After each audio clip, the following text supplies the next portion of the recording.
all dear subscribers. मैं Ankit Sharma infinity classes में आप लोगों का स्वागत करता हूं।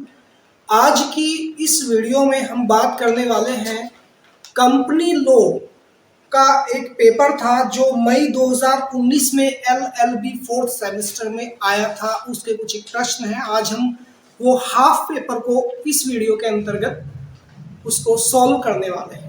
तो अगर अभी तक आपने चैनल को सब्सक्राइब नहीं किया है तो आप सब्सक्राइब कर लीजिए ताकि आपके एग्ज़ाम्स नज़दीक आ रहे हैं और एग्ज़ाम्स के दौरान आपको कोई भी परेशानी का सामना ना करना पड़े और आपकी तैयारी अच्छे से हो जाए। तो प्रीवियस बेस्ड एग्ज़ाम्स को लेकर के हम लोग वीडियो बना रहे हैं। तो चलिए चलते हैं अपने टॉपिक की तरफ। तो ये वर्ष 2019 मई का पेपर था। इसमें शॉर्ट क्वेश्चंस है, उनको देख लेते हैं। पहला था अंशों का जब्तीकरण। अंशों का जब्तीकरण यानी कि 4 फीचर्स ऑफ शेयर्स। और दूसरा प्रश्न था नियंत्रक कंपनी यानी होल्डिंग कंपनी। फिर है विवरणिका, विवरणिका यानी कि प्रोस्पेक्टस। ठीक है। फिर है एक कंपनी, एक व्यक्ति वाली कंपनी यानी कि एकल व्यक्ति कंपनी। उसके बाद न्यूनतम अभिदान यानी कि मिनिमम सब्सक्रिप्शन। ये आपके वेरी शॉर्ट में है, जो 4 नंबर का प्रत्येक प्रश्न आएगा। इसको हम अभी शॉर्ट कर सोल्व करेंगे। पहले क्वेश्चन थोड़ा बता दें। ये डिस्प्ले पे भी मैं लगाऊंगा। अब बात करते हैं शॉर्ट के बारे में। उससे पहले वेरी शॉर्ट के बारे में बताए थे। 5 क्वेश्चन आते हैं। तो शॉर्ट में पहला क्वेश्चन है आंतरिक प्रबंधन का सिद्धांत। ठीक है, आंतरिक प्रबंधन के सिद्धांत को बताना है। दूसरा क्वेश्चन है कंपनी के अन्यायपूर्ण एवं कुप्रबंध के विरुद्ध पीड़ित अल्पसंख्यक वर्ग का कंपनी अधिनियम में उपलब्ध उपचारों की व्याख्या करनी है। ठीक है। और इसमें हमारा थर्ड क्वेश्चन है लोक कंपनी और व्यक्तिगत कंपनी में अंतर, यानी पब्लिक कंपनी और पर्सनल कंपनी या प्राइवेट कंपनी में अंतर क्या है। ठीक है। अब चलते हैं इन प्रश्नों के हल की तरफ। जैसे कि आपको बताया कि पहला क्वेश्चन है हमारा अंशों का जब्तीकरण। अंशों का जब्तीकरण का मतलब होता है जी 4 फीचर्स ऑफ शेयर्स।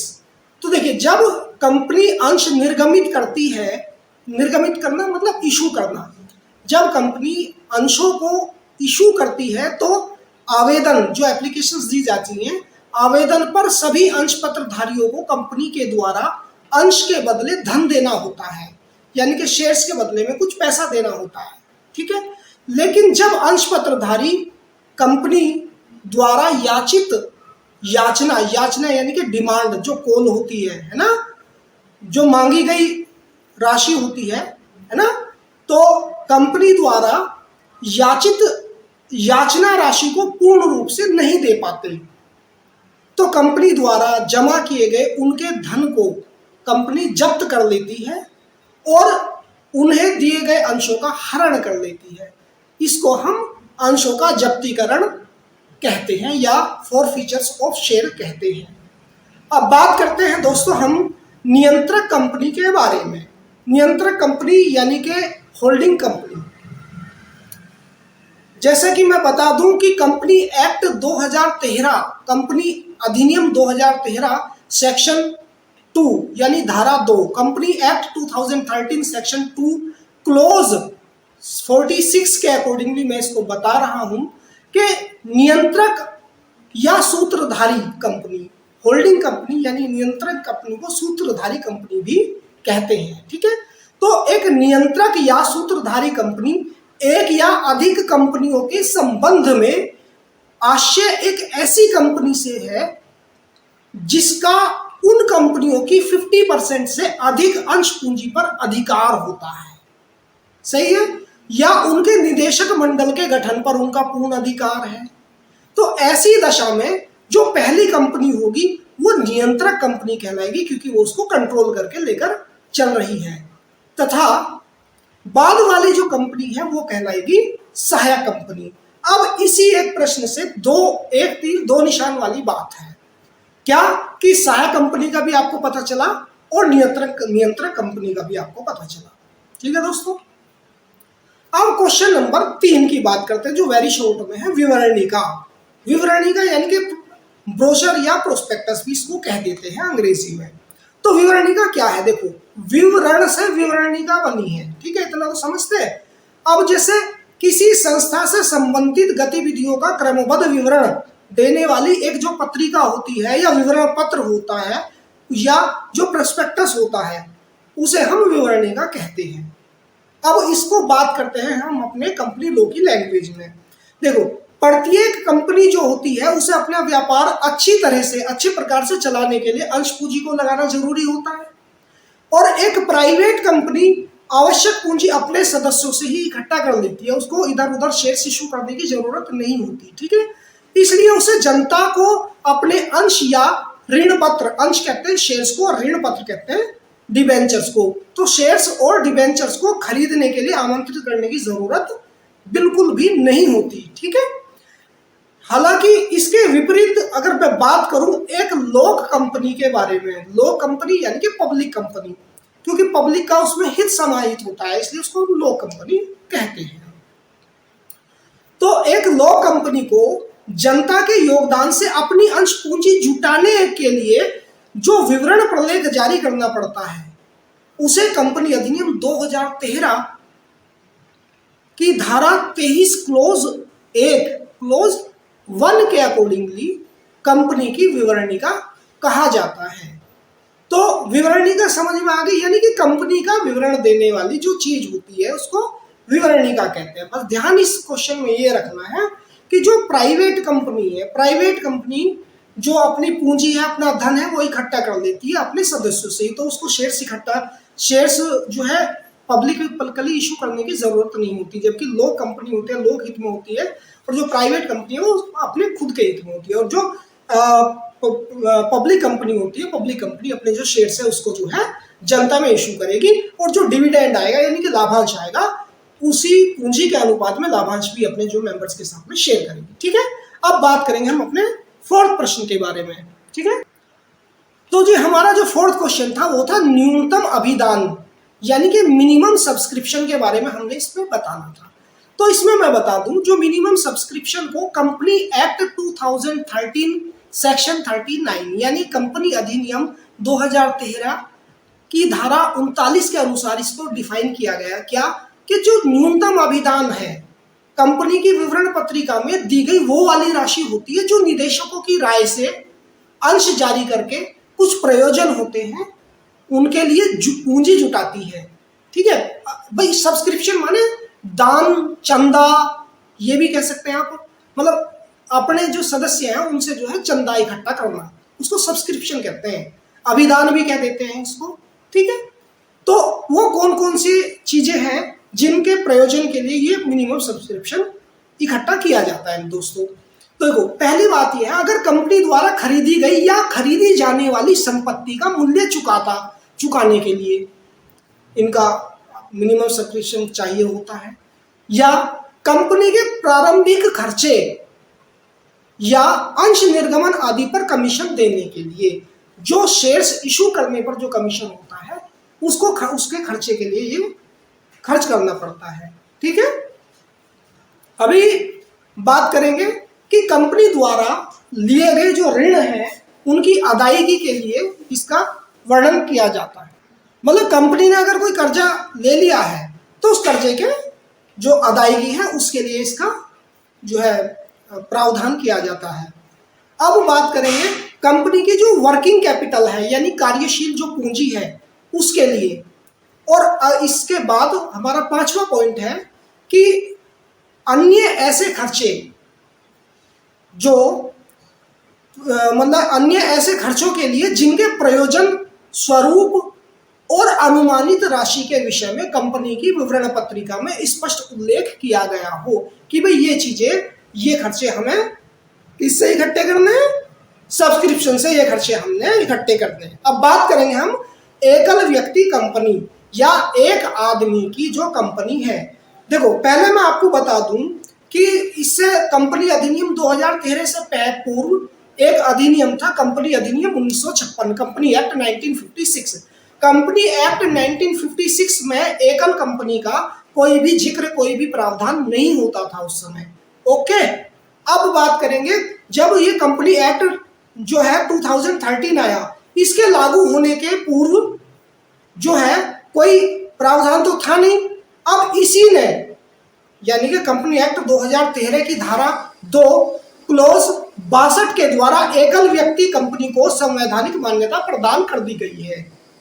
जो एक ऐसी कंपनी होगी जिसमें केवल एकमात्र सदस्य हो और वही अपनी कंपनी का पूर्ण संचालन करता हो, पूरी की पूरी कंपनी उस एकमात्र सदस्य के जो है अंडर कंट्रोल होती, तो ये होती है जी साहब हमारी एकल व्यक्ति कंपनी।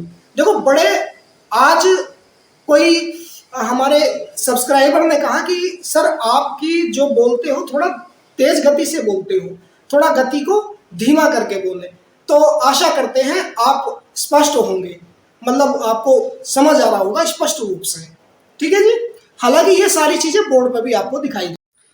तो अब हम बात करेंगे सीसीएस यूनिवर्सिटी के जो पेपर था कंपनी लॉ का, इसके पार्ट बी के बारे में, खंड ब के बारे में। इसमें क्वेश्चन था, पहला क्वेश्चन कि आंतरिक प्रबंधन के सिद्धांत के बारे में बताना है। देखिए, अगर किसी कंपनी के रजिस्ट्रेशन के बाद सीमा नियम और अंतर नियम लोक दस्तावेज बन जाते हैं और कोई भी व्यक्ति इन्हें नियम अनुसार देख सकता है और उनकी जो सर्टिफाइड कॉपी है उसको प्राप्त कर सकता है, यानी कि इनकी प्रतिलिपि को प्राप्त कर सकता है। और लोक दस्तावेज होने के कारण कंपनी के साथ लेन देन के इच्छुक प्रत्येक व्यक्ति इन दस्तावेजों में वर्णित बातों की जानकारी प्राप्त कर लेना अपेक्षित है हर एक व्यक्ति को, क्योंकि उनके लिए ये एक आणविक सूचना का काम करेगी। आणविक सूचना यानी कि कंस्ट्रक्टिव नोटिस का काम करेगी। जैसे कि आप लोग कोई फोन खरीदने जा रहे हैं तो आप लोग जो है उस कंपनी का पता करेंगे कि वो कंपनी कौन सी है, कौन सा फोन अच्छा है, उसके फीचर्स क्या है, उसकी क्वालिटीज क्या है, या कुछ भी चीज आप लेने जा रहे हैं तो कंपनी के बारे में आपको पता होना चाहिए, कहाँ की कंपनी है ना, प्रोडक्ट कैसा है, क्या वैल्यूएबल है, गारंटीड है, तो ये सारी चीजें आप लोग देखते हैं। तो इसलिए वो कंपनी के बारे में पता होना हर एक कस्टमर का राइट है, ठीक है। इसीलिए जो लो कंपनी है, किसी भी प्राइवेट कंपनी से आप चीजें खरीदना ज्यादा पसंद नहीं करेंगे, जो सार्वजनिक कंपनी है उनसे खरीदना पसंद करते हैं। नॉर्मली सभी लोग करते हैं ऐसा। तो अब बात करूं कि ये कंस्ट्रक्टिव नोटिस का काम करेगी, ठीक है, लेकिन इसका एक अपवाद है जो कंपनी विधि के अंतर्गत आंतरिक प्रबंधन का सिद्धांत कहलाता है। अब ये जो आंतरिक प्रबंधन का सिद्धांत है, इसे हम क्या कह सकते हैं, ये क्वेश्चन पेपर में किस तरीके से आ सकता है कि रॉयल ब्रिटिश बैंक बनाम टारक्वांड का जो केस है इसको समझाइए। तो इसको जो समझाना है वो हम आंतरिक प्रबंधन के सिद्धांत से ही समझाएंगे, ठीक है। तो जो ये केस है इसको रॉयल ब्रिटिश बैंक बनाम टारक्वांड 1856 119 ER 886 का नियम भी कहा जाता है। ये क्योंकि ये जो सिद्धांत है ये इसी वाद में प्रस्तुत किया गया था, ठीक है। अब इस वाद को हम पढ़ते हैं। इस मामले में क्या था, इस मामले में जो प्रतिवादी कंपनी है उसने जो टारक्वांड है उससे कुछ धनराशि जो है ऋण के रूप में ली, है ना, और इसके लिए निदेशकों ने ऋण पत्र जारी कर दिए। अब कंपनी के जो अंतर नियम है उसमें ये लिखा हुआ था, ये उपबंधित था कि कंपनी की साधारण सभा में पारित प्रस्ताव अधिकृत होने पर ही निदेशक समय समय पर जो बंध पत्र है, बंध पत्र, ऋण पत्र या क्या नाम अंश पत्र, उनको ले सकते थे। लेकिन कंपनी द्वारा इस आशय का प्रस्ताव किसी भी समय पारित नहीं किया गया था। उन्होंने जो वादी टारक्वांड है उनसे बिना प्रस्ताव के पारित किए ही ऋण ले लिया था, ठीक है। अब जो टारक्वांड भाई साहब थे उन्होंने कंपनी के विरुद्ध ऋण अदायगी का जो है वाद दायर कर दिया, ठीक है, और ये तर्क प्रस्तुत किया कि उसने कंपनी को यही समझकर जो है ऋण दिया था कि उसने आवश्यक जो प्रस्ताव है वो पारित करा लिया था। अब जैसे कि मैं बताया कि जो कस्टमर्स हैं कंपनी के, वो जो है उन जो सूचना है वो कंस्ट्रक्टिव सूचना क्या होती है, कंस्ट्रक्टिव सूचना का मतलब है कि आप मान लेते हैं कि कंपनी ने ये जो नियम है, रूल्स हैं, फॉलोज हैं, ये सारे फॉलो कर लिए होंगे जितने भी नियम हैं इस काम के, लेकिन ऐसा उसमें हुआ नहीं था। तो इसलिए जो ये केस था, इस केस में जो टारक्वांड था उसने इस वाद को कोर्ट ने, जो माननीय न्यायाधीश महोदय हैं, यह कहकर निरस्त कर दिया कि हालांकि ये जरूरी है कि आपने ये मान लिया होगा कि ये जरूरी है, लेकिन सत्य कथन की जानकारी भी आपको होनी चाहिए। इसलिए कोर्ट ने इसे अस्वीकार कर दिया। तो ये आशा करता हूं समझ में आया होगा। अब हम प्रश्न अगला करेंगे, जो था हमारा कंपनी के अन्यायपूर्ण और कुप्रबंध के विरुद्ध पीड़ित अल्पसंख्यक वर्ग का कंपनी अधिनियम में उपलब्ध उपचारों की व्याख्या कर दी है। ठीक है, तो देखो पहले तो बता दूं, कंपनी का अन्यायपूर्ण आचरण, यानी इसको हम कह सकते हैं कि कंपनी के दमनकारी आचरण या अन्याय या कुप्रबंध, है ना, यानी कि ऐसा आचरण जो अन्याय रहित हो, मतलब अन्याय सहित हो।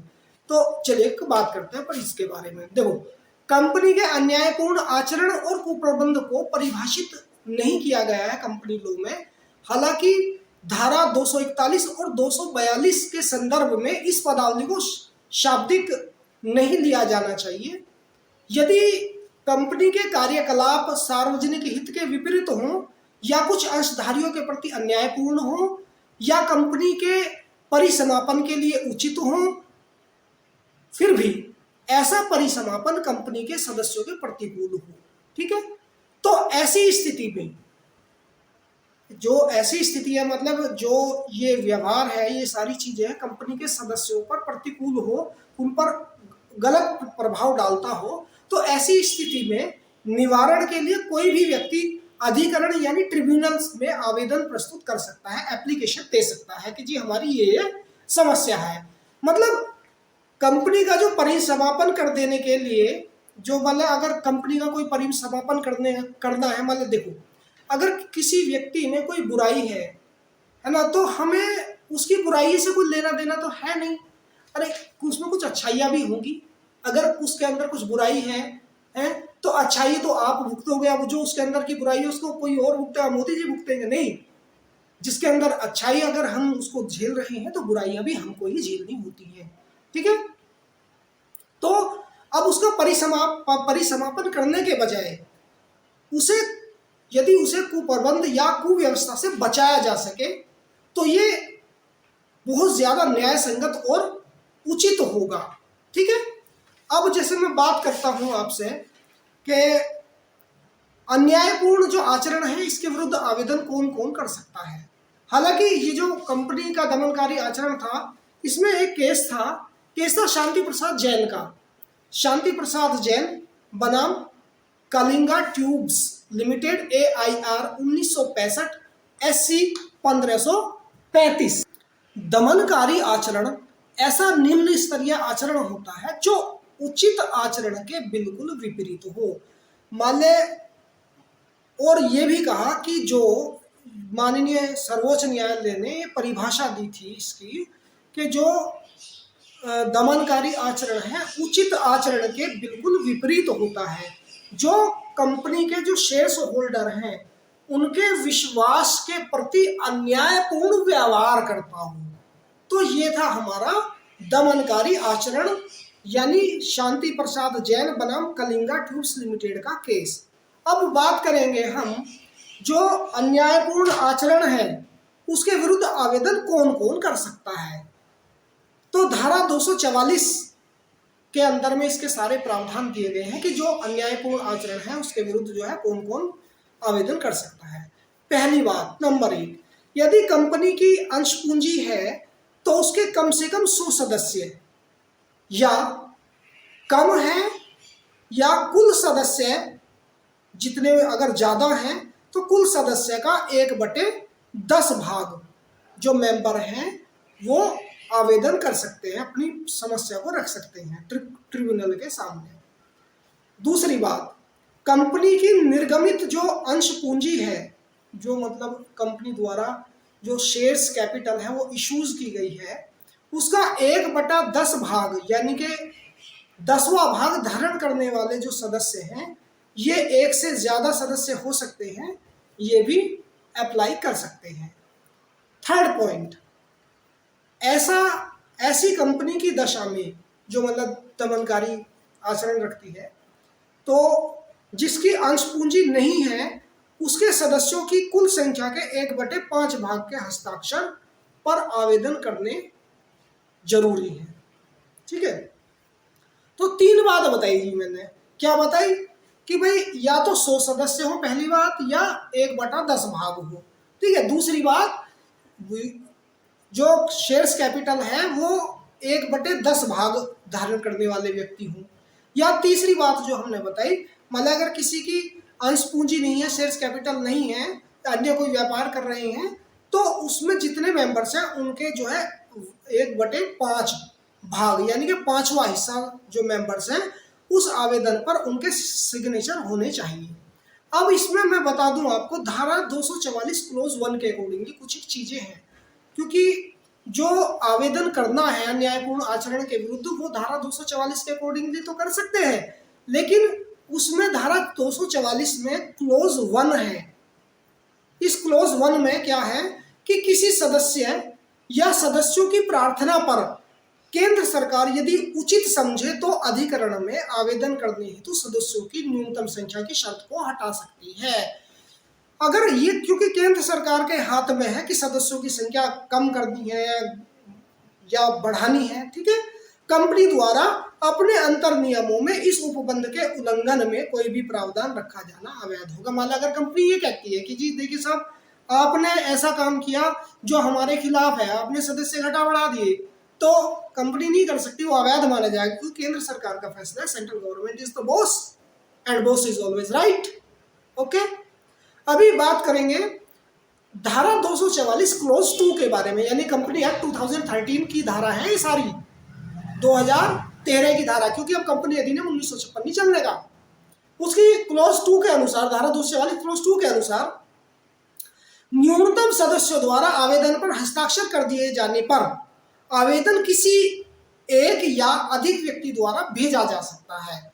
बाद में सदस्यों द्वारा हस्ताक्षर वापस लेने या सदस्यता त्यागने से आवेदन पर कोई प्रभाव नहीं पड़ेगा। कई बार ऐसा हो जाता है कि सदस्य जोश जोश में काम करते हैं, एप्लीकेशन पर साइन कर दिए, भेज दिए, बाद में पता चला प्रेशर आया कि साहब हम तो सदस्यता समाप्त कर रहे हैं। अब वे सोचते हैं कि सदस्यता समाप्त कर दी, उन पर कोई फर्क नहीं पड़ता, जबकि ऐसा कुछ नहीं है, फर्क बराबर पड़ता है।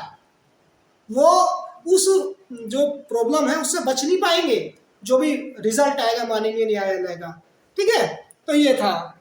देखिए, अब इसी प्रश्न में हम चलते हैं, कंपनी का जो कुप्रबंधन है यानी कि अन्यायपूर्ण व्यवहार है, उसको रोकने के लिए जो ट्रिब्यूनल है, ट्रिब्यूनल यानी कि अधिकरण जो है, कंपनी जो अधिकरण है उसकी शक्तियां क्या है। देखो जी, धारा 241 और 242 के अंतर्गत अन्यायपूर्ण आचरण या कुप्रबंध को रोकने के लिए अधिकरण को बहुत ज्यादा विस्तृत तरीके से शक्तियां प्राप्त है। किसी भी संभावित अन्याय या कुप्रबंध के विरुद्ध कार्यवाही नहीं की जा सकेगी। ठीक है।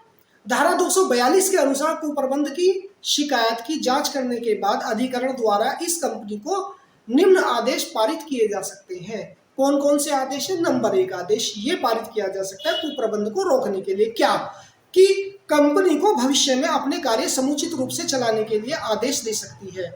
मान लीजिए जो कंपनी ट्रिब्यूनल है वो कंपनी को इन फ्यूचर अपने कार्यों को समुचित रूप से चलाने का आदेश दे सकती है। इसमें एक केस था भारतीय जीवन बीमा यानी कि LIC बनाम हरिदास कंपनी, सॉरी LIC बनाम हरिदास मुंदड़ा। ठीक है, AIR 1959 कैल 695 में कलकत्ता उच्च न्यायालय ने कंपनी का अंशधारियों द्वारा निदेशकों को हटाकर अपने आदेश द्वारा एक परामर्श मंडल सहित एक विशेष अधिकारों को कंपनी का कार्य संचालित करने हेतु नियुक्त किया था। सही है, यानी कि इस परामर्श मंडल ने विशेष अधिकारों को, कंपनी के विशेष अधिकारों से जो है कंपनी का कार्य संचालित करने हेतु नियुक्त किया था। ठीक है, निदेशकों को। तो ये आदेश कंपनी दे सकती है कि आप अपना कार्य सुचारू रूप से कर लें। बात नंबर 2, किसी सदस्य के अंश या हित उस कंपनी के अन्य सदस्यों या कंपनी द्वारा स्वयं क्रय किए जाने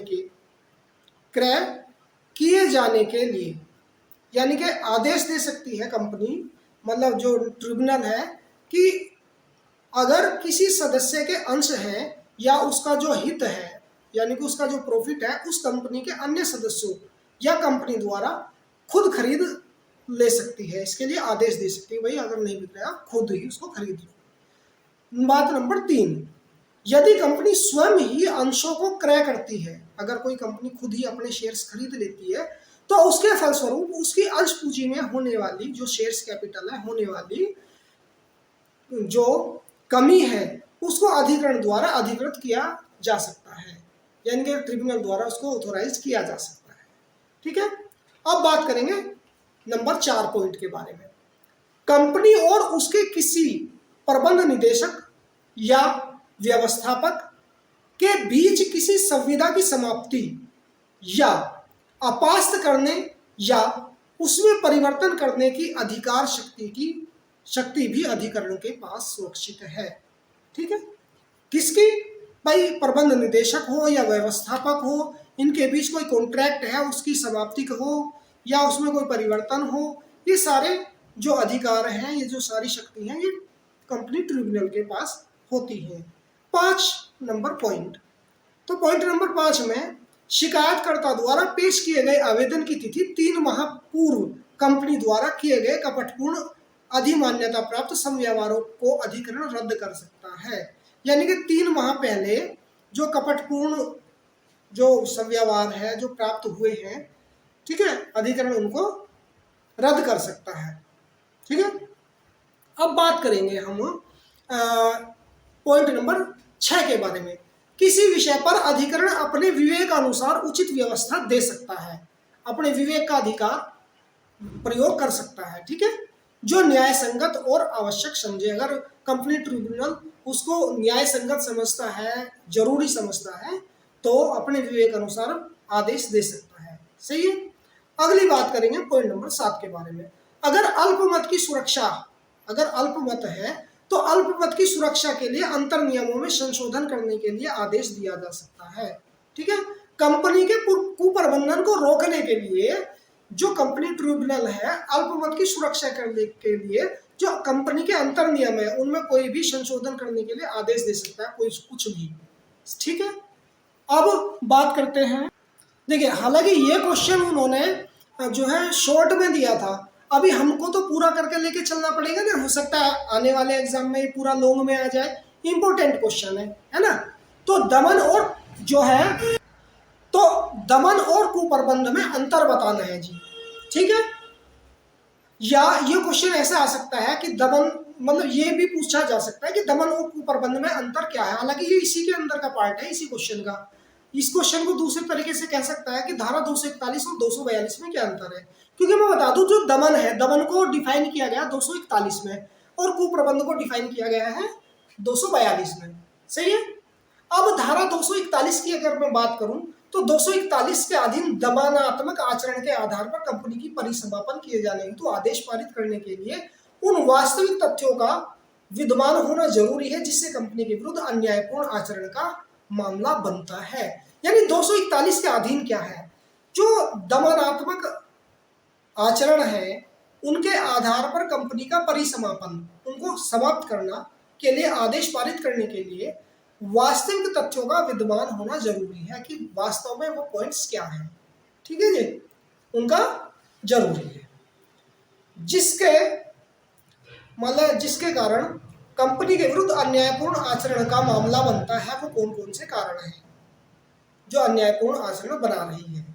ठीक है, लेकिन धारा 242 के अंतर्गत वो अनुतोष प्राप्त करने के लिए ऐसे तथ्यों का विद्यमान होना आवश्यक नहीं है।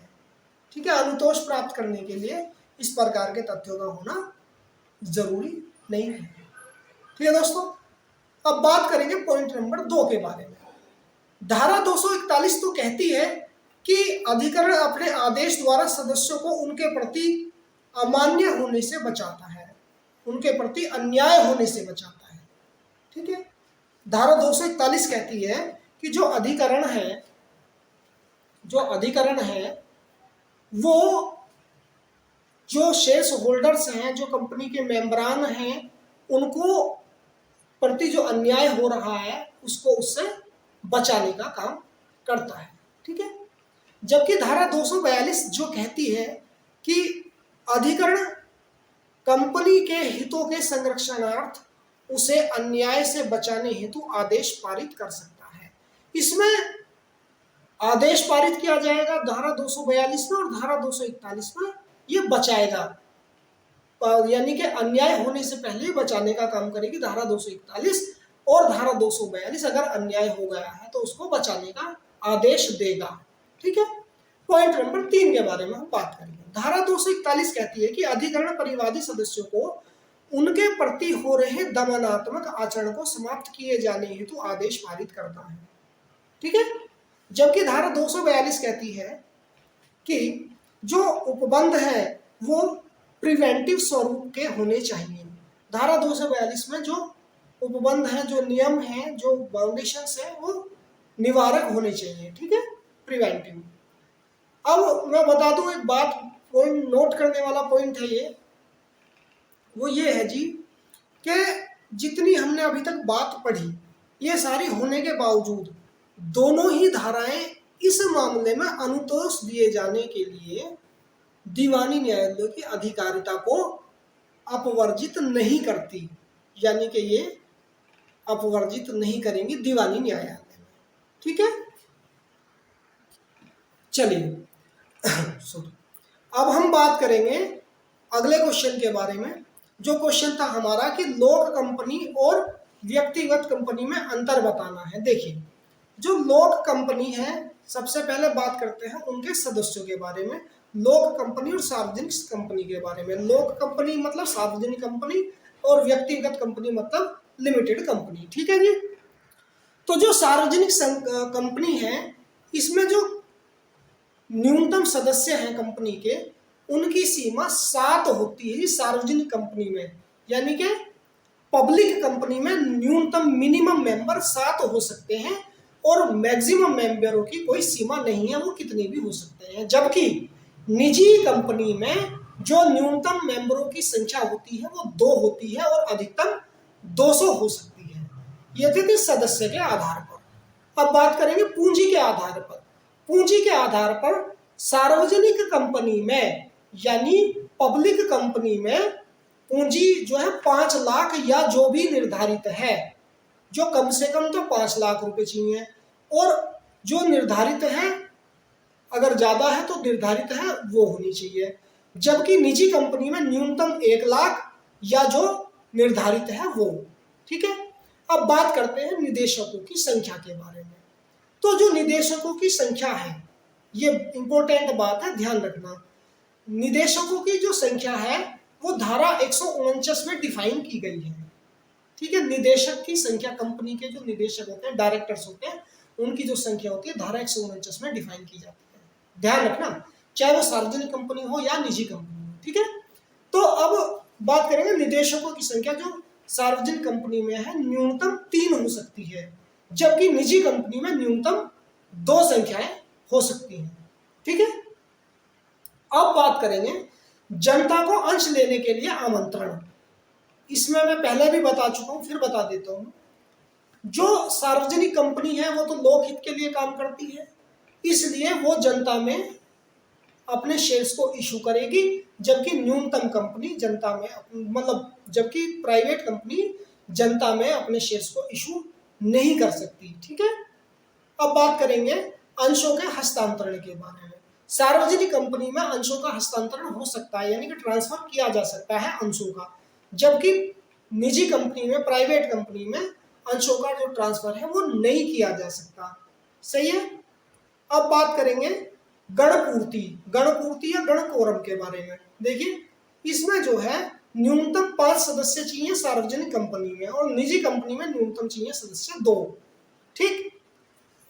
अब बात करूंगा मैं प्रविवरण के बारे में। प्रविवरण जारी करना, प्रोस्पेक्टस जारी करना। जो सार्वजनिक कंपनी है वो अपना प्रविवरण जारी कर सकती है, जो प्राइवेट कंपनी है वो अपना जो है प्रविवरण जारी नहीं कर सकती। ठीक है। अब बात करूंगा मैं निदेशक पद की आकस्मिक रिक्तता के बारे में। अगर निदेशक का पद है किसी भी कंपनी में, वो अचानक से रिक्त हो जाता है तो उसकी पूर्ति कैसे करी जाएगी। देखिए, सार्वजनिक कंपनी में निदेशक मंडल की जो सभा है उसके द्वारा इस पद की पूर्ति की जाएगी, जबकि निजी कंपनी में जो कंपनी के अंतर नियम है, कंपनी के अंतर नियमों के अनुसार निदेशक के पद की रिक्तता को भरा जा सकता है। ठीक है। अब बात करते हैं निदेशक बनने पर प्रतिबंध। ठीक है, जो सार्वजनिक कंपनी है, सार्वजनिक कंपनी में एक व्यक्ति 10 कंपनियों का निदेशक बन सकता है, एक आदमी 10 कंपनियों का डायरेक्टर बन सकता है, जबकि प्राइवेट कंपनी में एक व्यक्ति 20 कंपनियों का डायरेक्टर हो सकता है, यानी निदेशक हो सकता है। अब बात करेंगे अंकेक्षण रिपोर्ट यानी कि ऑडिट रिपोर्ट के बारे में। जो सचिवीय ऑडिट रिपोर्ट होती है, ये ध्यान रखना, सचिवीय जो सचिवीय जो ऑडिट रिपोर्ट होती है, इसको धारा 204 में डिफाइन किया गया है। ठीक है, तो जो सचिवीय अंकेक्षण रिपोर्ट है, ऑडिट रिपोर्ट है, सार्वजनिक कंपनी में यानी पब्लिक कंपनी में, लो कंपनी में जरूरी है और प्राइवेट कंपनी में जरूरी नहीं है। ठीक है, तो ये सीसीएस विश्वविद्यालय में आए हुए पेपर के कुछ अंश हैं, मतलब कुछ क्वेश्चन हैं जिनका हमने आपको जवाब दिया है। अगर आपको अच्छा लगा हो हमारा पढ़ाने का तरीका, समझाने का मेथड, तो आप जो है हमें कमेंट बॉक्स में बताना और वीडियो को शेयर करना।